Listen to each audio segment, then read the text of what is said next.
श्रीमद् भागवतम स्कंद 3 अध्याय 19 असुर हिरण्याक्ष का वध। श्लोक संख्या 23।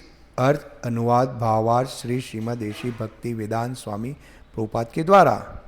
अर्थ हम दो तदादिते समभवत् सहसा हृदिवे पतुः स्मरन्त्या भर्तुरादेशं स्तनाच्च सुप्रश्रुस्त्रुवे। तदा उसी क्षण दिति के संभवत उत्पन्न हुआ सहसा अचानक हृदय में वे पतुः कंपन स्मरन्त्या स्मरण करके भर्तुः अपने पति कश्यप के आदेशम वचन स्तनात् स्तन से च यथा अश्रु रक्त प्रशुस्त्रुवे बहने लगा। अनुवाद। उसी क्षण हिरण्याक्ष की माता दिति के हृदय में सहसा एक थरथराहट हुई। उसे अपने पति कश्यप के वचनों का स्मरण हो आया और उसके स्तनों से रक्त बहने लगा।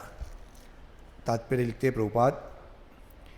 हिरण्याक्ष के अंतिम समय पर उसकी माता दिति को अपने पति के वचनों का स्मरण हो आया कि यद्यपि उसके पुत्र असुर होंगे किंतु स्वयं भगवान के हाथों से मारे जाने के वे लाभ उठाएंगे। भगवत कृपा से उसे ये वचन स्मरण हो आए और उसके स्तनों से दूध के बजाय रक्त बह निकला। यह कई बार देखा गया है कि जब माता अपने पुत्रों के स्नेह से विचलित हो उठती है तो उसके स्तनों से दूध बहने लगता है। यहाँ पर असुर की माता का रक्त दूध में नहीं बदल सका वरन उसी रूप में वह निकला। यहाँ पर असुर की माता का रक्त दूध में नहीं बदल सका वरन उसी रूप में वह निकला। रक्त ही दूध में बदलता है। दूध का पीना शुभ है किंतु रक्त पीना अशुभ है। यद्यपि दोनों एक ही है, यही बात गाय के दूध पर भी लागू होती है। ओम अज्ञानतिमिरन्धस्य ज्ञानांजन शलाकया चक्षुरुन्मीलितमेन तस्मै श्री गुरुवे नमः। वंदे अहम श्री गुरुः श्रीयुतपदकमलं श्री गुरुन् वैष्णव वाच श्री रूपं साग्रजातं सहगण रघुनाथाभितं तं सजीवनं साद्वैतं सावधूतं परिजन सहित कृष्ण चैतन्य देवं श्री राधा कृष्ण पादान सहगण ललिता श्री विशाखावितान च। हे कृष्ण करुणा सिंधु दीनबंधो जगतपते गोपेश गोपिका कांत राधा कांत नमस्तुते। तप्त कांचन गौरांगी राधे वृंदावनेश्वरी वृषभानु सुते देवी प्रणमामि हरिप्रिय। वाञ्छा कल्पतरुभ्यश्च कृपा सिन्धुभ्यो च पतितानां पावनेभ्यो वैष्णवेभ्यो नमो नमः। श्री कृष्ण चैतन्य प्रभु नित्यानंद श्री अद्वैत गदाधर श्रीवासादि गौरभक्तवृंद। हरे कृष्णा कृष्णा कृष्णा हरे हरे हरे राम राम राम हरे कृष्ण। तो श्रीमद् भागवतम का हम प्रतिदिन अध्ययन कर रहे हैं, श्रवण कर रहे हैं। नित्यम भागवत सेवा भगवदित्यम श्लोके भक्तिर्भवति नष्टे कि हमें प्रतिदिन भागवत का स्मरण करना चाहिए जिससे हमारा वास्तविक कल्याण और भक्ति में प्रगति हो। सुबह ब्रह्म मुहूर्त का जो समय है, प्रभुपाद बोलते हैं कि 6 घंटा हमको भगवान की सेवा में भक्ति में देना चाहिए। तो हम भाग्यशाली है प्रभुपाद की कृपा से कि गुरु की कृपा से हम भागवत श्रवण करते हैं, भागवत हम सुनाते हैं। ये बहुत बड़ी विशेष कृपा है भगवान की और हमें प्रार्थना करनी चाहिए कि इसी हमें भक्ति में लगाए रखे। तो पिछले श्लोक में हमने देखा कि भगवान सुदर्शन चक्र असुर पे छोड़ते उसकी पूरी जो माया जाल है उस पे। तो यहाँ पे लिखते हैं तदादीते संभवत सहसा हृदय वेविदु। तदादीते यानी कि उसी क्षण, हाँ, तदादीते यानी कि दीति को उसी क्षण, यानी कि जब भगवान क्या करते, सुदर्शन नास्त्रम भगवान प्रायुक्त, सुदर्शन नास्त्रम, सुदर्शन चक्र भगवान ने प्रायुक्त यानी कि फेंका, किसका, हिरण्याक्ष का वध करने लगे। तो तदादिते, तब दीति को क्या हुआ, संभवात हृदय वेगे वेपेथु, संभव यानी कि उत्पन्न हुआ, दीति को क्या हुआ, अचानक हृदय में कंपन, वेपेथु यानी कि कंपन, क्योंकि हिरण्याक्ष की वो माता थी और उसका वध होने जा रहा था। देखो दीदी को पता नहीं है वो कहाँ बैठी है, एक बाजू युद्ध चल रहा है, लेकिन हृदय में भगवान है और ऐसा वात्सल्य प्रेम रहता है माता का, भले पुत्र असुर हो, लेकिन उसे ऐसा कंपन होता है कि अभी मेरा पुत्र का वध होने वाला है। हाँ? तो माता के हृदय में पुत्र के लिए हमेशा प्रेम रहता है, और जब पुत्र असुर हो, अधर्मी हो, तो उसे दुख भी होता है। देखो एक छोटी सी गलती, दीति ने संध्या के समय क्या किया, गर्भधान किया। जब कश्यप मुनि ने बोला कि ये समय ठीक नहीं है, तो उसका रिजल्ट कहाँ तक जाता है आप देखिए। वही समय जो अनुकूल नहीं था शास्त्र के हिसाब से, तो गर्भ से असुर उत्पन्न हुए और त्रास मचाने लगे पूरी सृष्टि में।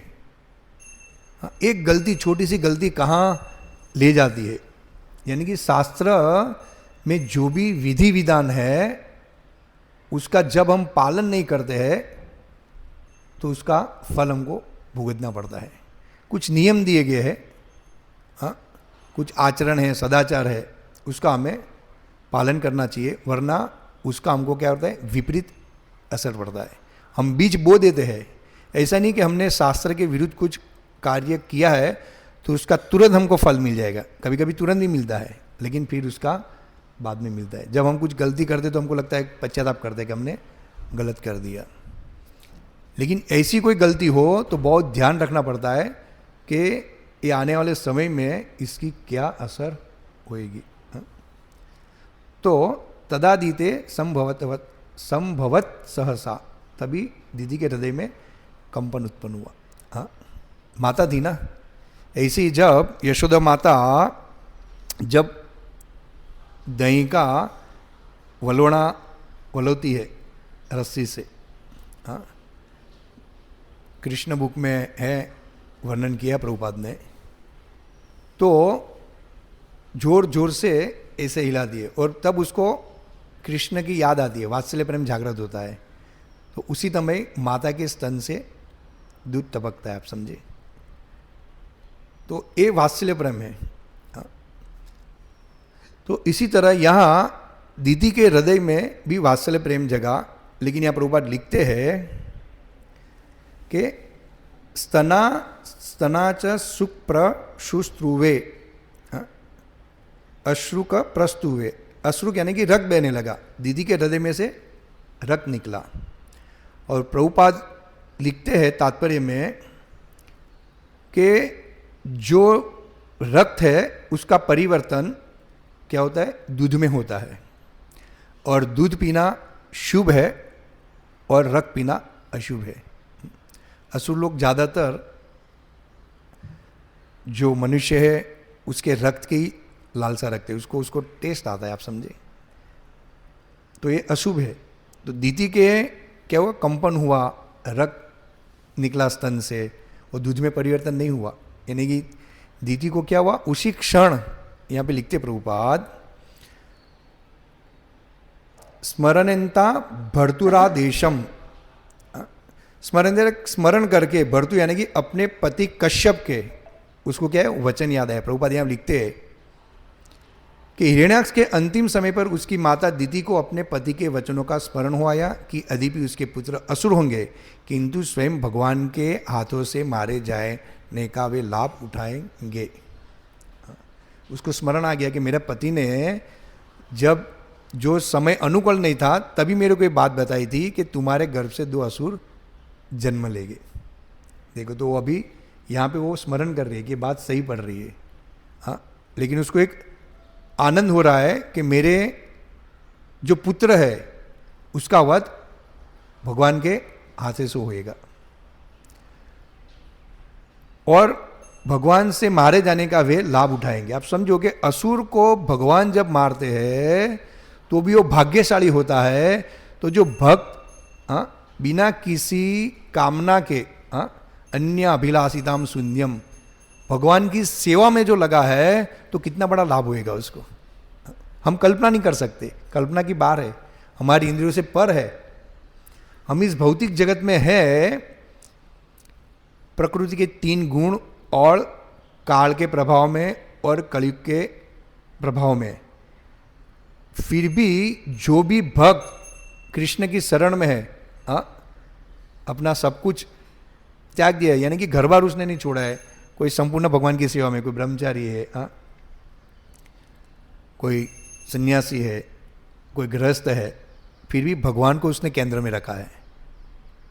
उसकी इच्छा क्या है कि मैं कृष्ण को कैसे प्रसन्न करूं। तो सोचिए कि हमारी एक कितनी बड़ी क्या बोलते हैं, कितना बड़ा लाभ है इसमें। हमें अभी ऐसा लग रहा है कि हम भक्ति कर रहे हैं, अंत में हमारा क्या होएगा, भगवान का स्मरण होएगा कि नहीं होएगा। हम सोचते हैं ना कि हम भक्ति करते हैं, अगर अंत में भगवान का स्मरण नहीं हुआ तो यहाँ भगवान का स्मरण नहीं होते हुए भी जो भी हमने भक्ति, जो भगवान कृष्ण की सेवा अर्जित की है, भगवान के लिए जो भी हमने कुछ किया है, उसका लाभ भगवान नहीं भूलते। भगवान वो सेवा को भूलते नहीं है। तो इस असुर को इतना बड़ा लाभ मिलता है भगवान के हाथ के वध होने से कारण, वध करने के कारण। तो जो भक्त दृढ़ता से भक्ति में लगा हुआ है और उसने अपना जीवन समर्पित कर दिया है, भले उठते बैठे नौकरी जाता है, कुछ भी करता हो, लेकिन जो श्रील प्रभुपाद ने जो हमको शेड्यूल दिया है उसका हमको लाभ लेना चाहिए, जिससे हमारी परम गति हो। यद गतवा निर्वंतन्ते तद धाम परम मम। हमारा यही लक्ष्य है। हमारा ये लक्ष्य नहीं है कि भगवान के धाम हम जाए, लक्ष्य है भी, लेकिन धाम जाने का हमारा लक्ष्य है कि यहाँ जो हम सेवा कर रहे हैं उससे कई गुना ज़्यादा हम वहाँ पे सेवा करें। या हम भौतिक कलमशों से बंधे हुए हैं, बद्ध अवस्था में है, हमारी इच्छा भी है, डिज़ायर भी है, लेकिन वहाँ ऐसी हमारी कोई डिज़ायर नहीं। वहाँ एक ही इच्छा है कि मैं भगवान को कैसे प्रसन्न करूँ। न पुनरति जननम पुनरति मरणम पुनरति जननी जननी, वहाँ पुनर्जन्म नहीं है। कितना बड़ा बेनिफिट है ये यहाँ पे प्रभुपाद बताते हैं कि किंतु स्वयं भगवान के हाथ से मारे जाने का वे लाभ उठाएंगे। भगवत कृपा से उसे ये वचन स्मरण हुआ है और उसके स्तनों से दूध के बजाय रत निकला। देखो दीदी को भी स्मरण हुआ कि मेरा पुत्र का वध किससे होएगा, भगवान के हाथों से। आप समझे। और यह प्रभुपाद लिखते हैं, कई बार देखा गया है कि जब माता अपने पुत्र के स्नेह से विचलित हो उठती है तो उसके स्तनों से दूध बहने लगता है। तो भगवान की कृपा है। विशेष करके उस टाइम पे सब लोग भक्त थे। अभी तो स्त्रियां गर्भपात करा देती है ना, स्तन से ऐसा दूध निकलना अभी यह संभव है। हाँ, डिलीवरी के बाद पुत्र को भगवान व्यवस्था करते हैं स्तन से दूध की, लेकिन उनके बाद जब पुत्र जब छोटा रहता है, बड़ा रहता है, तो उसका स्मरण करने के बाद माता के स्तन से दूध नहीं निकलता है। हाँ, क्योंकि आजकल जमाने में क्या है, ये भौतिक जमाने कि मैंने जो गर्भधान किया है और अगर पुत्र को मैं जन्म दूंगी, पुत्री को जन्म, संतान को जन्म देगी, तो शायद मेरी जो ब्यूटी, मेरी सुंदरता है वो कम नहीं हो जाए। ऐसा ही चल रहा है ना। इसलिए कोई पुत्र आदि में इच्छा नहीं रखते। और अभी थोड़ा बहुत संस्कार है तो अभी माताएं ये करती है, लेकिन ऐसे ग्रंथ जब तक नहीं पढ़े जाएंगे तब तक उनको पुत्र के प्रति, पति के प्रति या अपने जो क्या बोलते हैं कुटुंब है उसके प्रति उसको स्नेह नहीं रहेगा। ये हम पढ़ते तब हमें ये पता लगता है कि वास्तविक माता और पिता का उद्देश्य है भगवत प्राप्ति करना और पुत्र या पुत्री जो भी हो उसको भगवत की सेवा में लगाना, और हृदय से कि ये भी भगवान का अंश है। हम देखते ना पहले गोकुल में थे, वृंदावन में थे, गोपियाँ इत्यादि सब लोग, तो सब भगवान की सेवा में ही लगे रहते कि भगवान को हम कैसे प्रसन्न करें। और सब उस समय पे समय था, सबके पास समय था भगवान को प्रसन्न करने के लिए। और कोई आधुनिक सुविधा नहीं थी।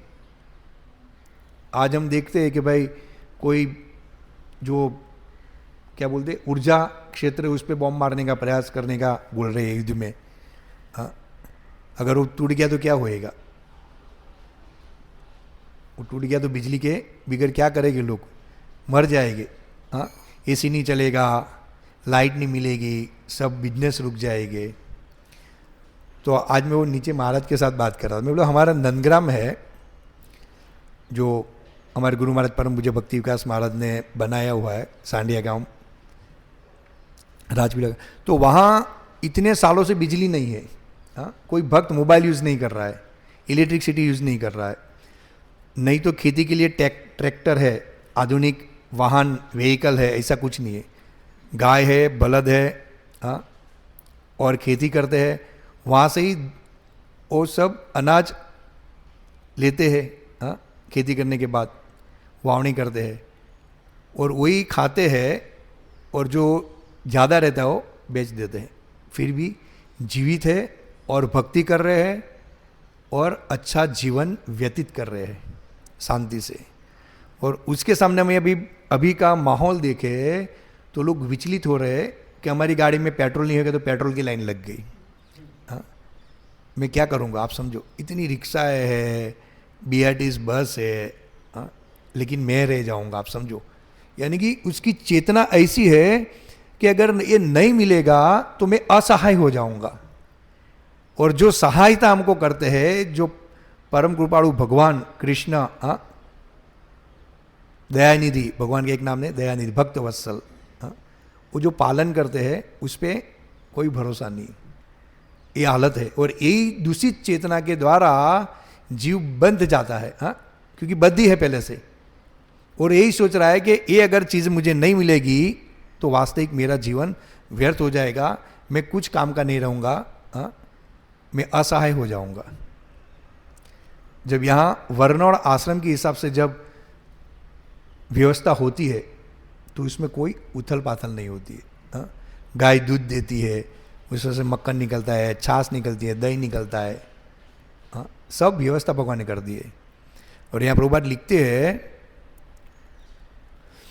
रक्त ही दूध में बदलता है, दूध का पीना शुभ है किंतु रक्त पीना अशुभ है। यदि भी दोनों एक ही है, यानी कि स्तन से दोनों एक ही निकल रहा है, यही बात गाय के दूध पर भी लागू होती है। गाय भी माता है, इसलिए हमारे सौराष्ट्र में वो बलि खाते हैं, बलि यानी कि गाय जब गर्भवती हो जाती है, बच्चे को जन्म देने वाली होती है, और जब जन्म हो जाता है फिर उसका जो दूध निकलता है वो वास्तविक गाय का जो बछड़ा रहता है उसके पीने के लिए रखते, जिसमें उसको कुछ विटामिन प्रोटीन इत्यादि निकले। फिर थोड़ा घट हो जाता है तो बोलते इसमें ज़्यादा प्रोटीन इत्यादि रहता है, इसलिए उसकी वो दूध लेके लोग बड़ी बनाते हैं, लेकिन उसमें रक्त का मात्रा रहता है, तो हमें वो नहीं खाना चाहिए, क्योंकि रक्त तो असुर लोग पीते हैं ना, आप समझे।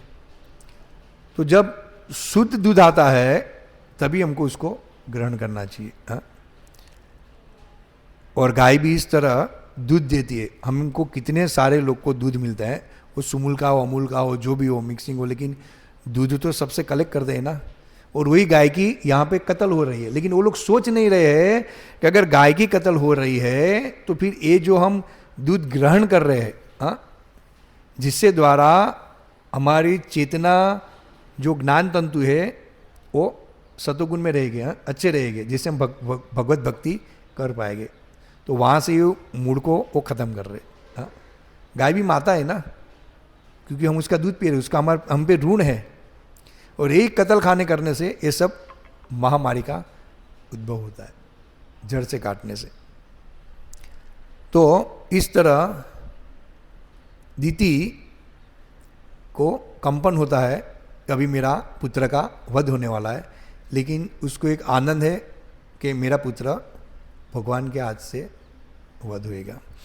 तो इस तरह हमें भक्ति का लाभ उठाना चाहिए।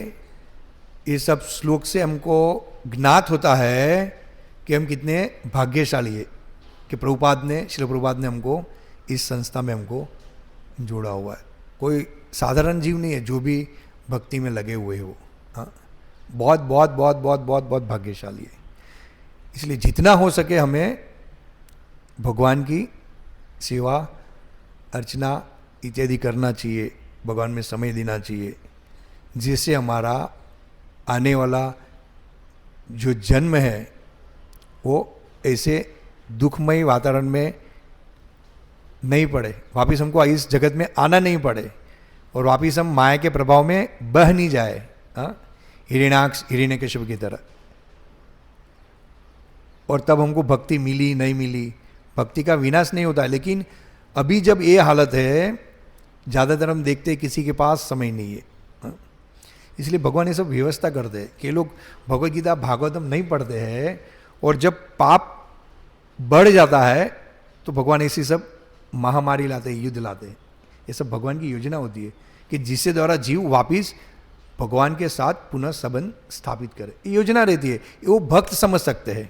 हाँ, वरना अभक्त है जो नास्तिक है, वो ऐसे ही सोचेगा कि भगवान ये ऐसा क्यों करेंगे। हाँ, जीव पे ऐसा करते। लेकिन जीव जब शास्त्र के अनुसार कर्म नहीं करता है और दूसरे जीव को मार के खा जाता है, दूसरे पे क्या करता है, वो हानि पहुंचाता है, हाँ, तो ये पाप है ना। तो उसके द्वारा ये सबका संहार होता है, और फिर वापिस जो भक्त है वो घर घर जाके, हाँ, ऐसे कोई आचार्य आता है जिससे वापिस धर्म की स्थापना होती है कि वापिस ये लोग भगवान के शरण में आए, क्योंकि भगवान को अच्छा नहीं लगता है। हाँ, भगवान बोलते हैं ममे वांस जीव लोके जीव भूत सनातन, जीव मेरा अंश है। हाँ, और भगवान दुखी इसलिए होते हैं कि वो मेरे से विस्मरण हो गया है और इंद्रिय भोग के लिए ये जगत में आया हुआ है, तो वापिस पुनः उसको मैं मेरे पास में, एक शिक्षा है। हाँ, लेकिन बद्ध अवस्था के कारण वो यही समझ रहा है कि मैं आत्मा नहीं शरीर हूं, अभी जो मेरे को मिला है शरीर, उसके द्वारा ही मैं खुशी और दुख प्राप्त कर रहा हूं, और ज़्यादा से ज़्यादा मैं खुशी कैसे मिले इस शरीर के द्वारा, उसमें ही वो डूबा हुआ है।